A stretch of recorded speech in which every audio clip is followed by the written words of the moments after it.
शुरू हो गया था। इनफैक्ट नीट पेपर के 2 दिन पहले से ये बातें हमारे पास आनी शुरू हो गई थी कि पेपर टेलीग्राम पे मिल रहा है, व्हाट्सएप पे मिल रहा है, 5 लाख रुपए का पेपर है। और इनफैक्ट एग्जाम से 1 रात पहले बच्चे मुझे भी बता रहे थे कि 50,000 रुपए में सर पेपर मिल रहा है। मतलब 3 मई को ये नीट का एग्जाम था और आप ये कह रहे हैं कि उससे 2 दिन पहले से ये खबरें आ रही थी कि पेपर मिल रहा है। जी जी, हर तरफ ये बातें फैली हुई थी कि 50,000 में पेपर मिल रहा है, 5 लाख में पेपर मिल रहा है। इस तरह की अफवाहें हर साल उठती हैं, तो हम लोग भी ऐसा करते हैं। और एनटीए ने अपने उसके ऊपर एक बड़ा पेशकश भी दी थी कि बहुत ही सिक्योरिटी में एग्जाम होगा, फुल प्रूफ एग्जाम है, ये आपका कोई स्कूल का एग्जाम नहीं है, ये एक नेशनल लेवल का एग्जाम है, तो आप परेशान ना हो और आप पढ़ाई करें और ऐसा कुछ नहीं होगा। तो हमने भी एजेंसी पे भरोसा किया और इसके ऊपर हमने भी बच्चों को यही बोला कि ये सब र्यूमर्स है। पर अभी जहाँ से जैसे दिख रहा है, जिस तरह की चीज़ें दिख रही है, तो समझ में आ रहा है कि पेपर एक बड़े लेवल पे लीक हुआ है। देखिए, एनटीए का एग्जाम को कैंसिल करना, एनटीए एक ऐसी एजेंसी नहीं है कि बहुत ईजिली एग्जाम को कैंसिल कर दे। चाहे वो 2024 नीट का मुद्दा मुझे याद है, जब हम लोग नीट 2024 के मुद्दे को लेकर खड़े थे, जहाँ ग्रेस नंबर को लेके पूरा फुल प्रूफ हो गया कि ग्रेस नंबर गलत है, जिसके ऊपर सुप्रीम कोर्ट ने अपना डिसीजन भी यही दिया कि ये ग्रेस नंबर का जो प्रावधान है ये गलत है, इसको हटाओ। जहाँ पटना से नीट पेपर लीक की पूरी खबर चल रही है, अरेस्ट हुए लोग, सबूत बहुत सारे मिले, जले हुए पेपर मिले, तब पेपर नहीं कैंसिल हुआ। पर अभी आप देख रहे हैं कि विद इन 3-4 डेज पेपर को कैंसिल किया है। इसका मतलब एक बड़ी इंफॉर्मेशन एनटीए के पास, सरकारी एजेंसी के पास है। ऑफकोर्स जो वो हमसे वो शेयर नहीं कर रहे हैं, पर उनको पूरी तरह से पता है कि पेपर एक बड़े पैमाने पे लीक हुआ है। क्योंकि जब ये बात आपने बिल्कुल सही कही, क्योंकि 2024 के अंदर ये बार बार मांग की जा रही थी कि भाई पेपर आप रद्द क्यों नहीं कर रहे हैं, लेकिन तब कहा जा रहा था कि नहीं बहुत ही छोटे स्केल पर, चुनिंदा जगहों पर, और वो ग्रेस मार्क्स से भरपाई वाली बातें करके मामले को रफा दफा कर दिया गया। आलोक पांडे जी, एनटीए के डायरेक्टर कह रहे हैं कि बच्चे परेशान ना हो, जल्द नई तारीख का ऐलान कर दिया जाएगा। अब देखिए, बड़ी अजीब सी बात कह रहे हैं, परेशान ना हो। बच्चा तो परेशान होगा। एक बच्चा अपने जीवन के 2 साल 3 साल, बहुत सारे बच्चे होते हैं जो नीट के लिए 1 बार ड्रॉप लेते हैं, 2 बार ड्रॉप लेते हैं, 3 बार ड्रॉप लेते हैं। घर में उनकी माताएं त्यौहार नहीं बनाती हैं, गहने बेच के कोचिंग करते हैं, किताबें खरीदते हैं, अपनी तैयारी करते हैं, दोस्तों के साथ घूमने नहीं गए, पूरे अपने 2 साल 3 साल जिस एग्जाम को दिए, और जब वो एग्जाम सेंटर पहुंचते हैं तो मैडम पता है उनसे क्या कहा जाता है कि आप मोटा जैकेट नहीं पहनेंगे, जैकेट में आपके जेब नहीं होनी चाहिए बहुत सारी, आप जूता नहीं पहनेंगे, पानी की बोतल ट्रांसपेरेंट होनी चाहिए आपकी, आप घड़ी नहीं पहनेंगे। तो बच्चे के ऊपर तो पूरी पुलिसिंग हो रही है कि भाई तुम चोरी नहीं करोगे, अंदर आओ। और एक पूरा सिस्टम लगा है जो लगभग इस एग्जाम के ऊपर 300-400 करोड़ रुपए खर्चा करता है, हमारे टैक्स के पैसे हैं वो। और उसके बाद भी वो कहता है कि ठीक है पेपर लीक हो गया, कोई बात नहीं, हम एक काम कराते हैं, इसको पेपर को फिर से करा देते हैं। बच्चे का यहाँ से जो समय बर्बाद होगा, यहाँ से 2 महीने जो बर्बाद होंगे, अब वो कैसे तैयारी करेगा, किस माइंडसेट से वापस आएगा।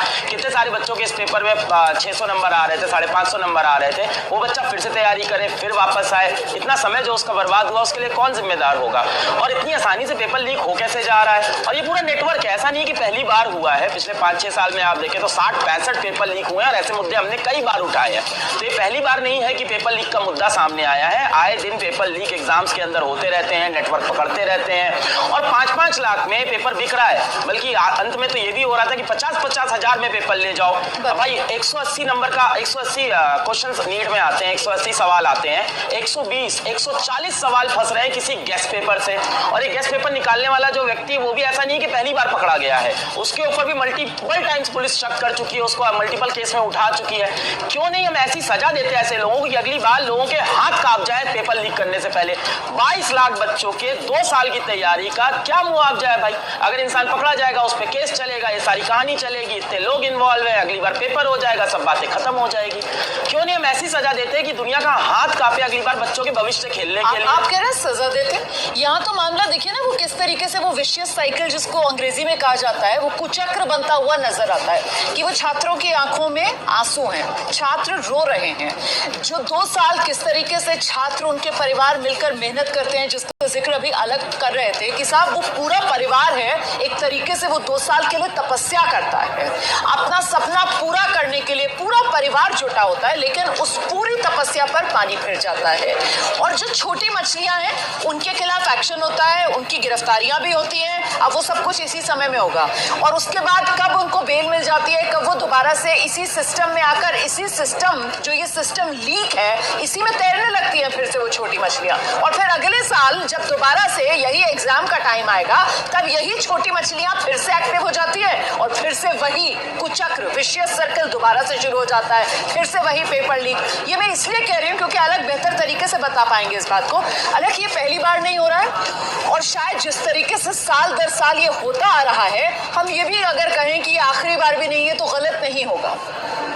देखिए, पेपर लीक सिर्फ एक पेपर लीक नहीं है, ये आपके पूरे शिक्षा जगत की, आपके एजुकेशन सिस्टम की पूरी सच्चाई लीक हुई है कि कितनी तैयारी हमारे पास एक नेशनल लेवल के एग्जामिनेशन के लिए, जहां से एक बच्चा एग्जाम देके डॉक्टर बनने जा रहा है, वो पेपर 50,000 रुपए में, 1 लाख रुपए में बिकता है।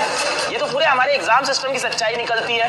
और जब हम किसी एग्जाम के ऊपर 300 करोड़ रुपए खर्च करते हैं, 400 करोड़ रुपए खर्च करते हैं, इतनी बड़ी एजेंसी है, सरकारें हैं, पुलिस है, इतने विभाग है, तब भी ये पेपर कैसे लीक हो जाता है? अब अंत में हम ये कहते हैं कि चलिए ऐसा है, पेपर लीक हुआ है, सीबीआई की इसके ऊपर इंक्वायरी कराते हैं और पेपर हम फिर से करा देते हैं।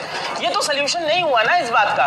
इतने सारे बच्चों ने जो एग्जाम फीस दी, अपनी कोचिंग की फीस दी, अपनी जिंदगी दी, अपनी तैयारी दी, आज एक बच्चा जो डिप्रेशन में बैठा होगा घर में, जिसके 600 नंबर आ रहे थे नीट में, उसके लिए भाई कौन जिम्मेदार होगा? आप कह रहे हैं कि सोल्यूशन नहीं हुआ? यहाँ तो लोग ऐसे हैं कि वो एनटीए की पीठ थपथपा रहे हैं, कह रहे देखिए कितना बढ़िया एनटीए ने फौरन पेपर रद्द करवा दिया, एनटीए दोबारा फीस भी नहीं ले रहा है, रजिस्ट्रेशन फीस आपको नहीं भरनी पड़ेगी, इस तरीके की तमाम दलीलें हैं। वो ये कह रहे हैं कि बताइए अगर एनटीए पेपर रद्द नहीं करता तो फिर क्या होता? ऐसी दलीलें दी जा रही है, एनटीए की पीठ थपथपाई जा रही है, मतलब एनटीए की नाकामी नहीं नजर आ रही है, उल्टा उसकी पीठ थपथपाई जा रही है।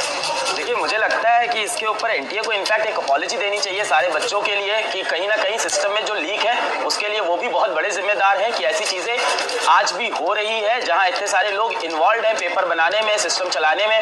और एनटीए ने एग्जाम से 2 रात पहले, मुझे याद है 2 रात पहले एक लंबा ट्वीट किया था जहां पे उन्होंने ये बोला था कि ये आपका कोई स्कूल लेवल का एग्जाम थोड़ी है, ये एक नेशनल लेवल का एग्जाम हो रहा है और आप परेशान मत होइए, आप पढ़ाई करिए, बाकी चिंता हम पे छोड़ दीजिए।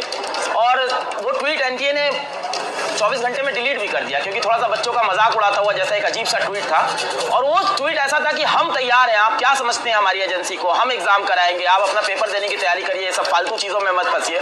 और उसके बाद देखिए आज फिर वहीं बैठे हुए हैं। और मैं बार बार ये बोल रहा हूँ कि ये पेपर लीक ऐसा नहीं है कि सिर्फ राजस्थान का मामला है, सिर्फ सीकर का मामला है, ये देश भर का मामला है क्योंकि एनटीए जो एजेंसी है वो बहुत ही जिद्दी एजेंसी है, वो इतनी आसानी से पेपर कैंसिल नहीं करती है। अलग जी, ये पेपर लीक ना हो, परीक्षा में पारदर्शिता बनी रहे, इसी मकसद से तो ये एनटीए आया था। अब ये एनटीए साल दर साल फेल हो रहा है, फिर इस समस्या का समाधान कैसे होगा?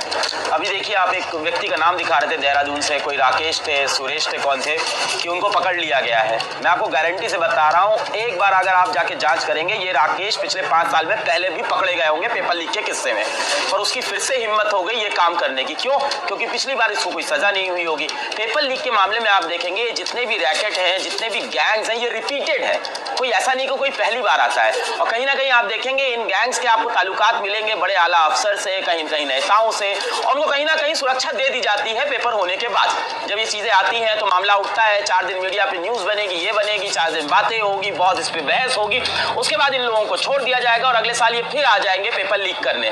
तो जब तक आप एक कड़ा फैसला नहीं देंगे उसके ऊपर, जब तक एक कड़ी सजा नहीं देंगे, आज आप देखिए पेपर लीक के ऊपर जो सजाएं हैं वो 5 से 10 साल की है। आप मुझे बताइए, 22 लाख बच्चों का 2 साल यहाँ पे खराब हुआ है, 22 लाख बच्चों का, यानी 44 लाख साल खराब हुए, और आप कह रहे हैं 5 साल की सजा दे देंगे।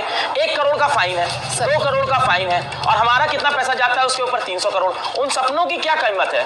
गरीब के बच्चे के सपने की कोई कीमत नहीं है जो इस एग्जाम की तैयारी कर रहा था, डॉक्टर बनने की तैयारी कर रहा था। कितना बच्चा होगा जो अगली बार हो सकता हो नीट का पेपर लिखने में सक्षम ना हो पाए? भाई उसकी क्या मजबूरी थी, वो क्या मजदूरी कर रहा था, 4 पैसे कमा के किसी तरह से नीट का एग्जाम लिख रहा था।